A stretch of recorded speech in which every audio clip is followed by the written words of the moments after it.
கோவை, திருப்பூர், ஈரோடு, சேலம், மதுரை இன்னும் மற்றும் பல்வேறு பகுதிகளைச் சேர்ந்த சிறு குறு தொழில் செய்பவர்கள் மிக கடுமையாக பாதிக்கப்பட்டிருக்கிறார்கள் என்பது எல்லோருக்கும் தெரியும்.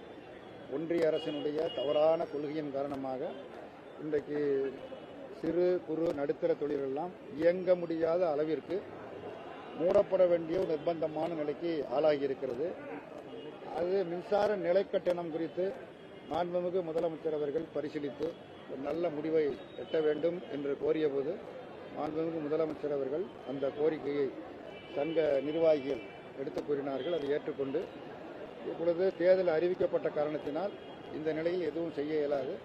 தேர்தல் முடிந்த பிறகு உங்கள் மன திருப்தி அடையக்கூடிய வகையில் நல்ல முடிவு எடுக்கப்படும் என்கிற உறுதியை மாண்புமிகு மாநில முதலமைச்சர் அவர்கள் தெரிவித்திருக்கிறார்கள். முதலமைச்சர் அவர்களுக்கு இந்த சிறு குறு தொழில் முனைவோர்கள் சார்பாக நன்றியை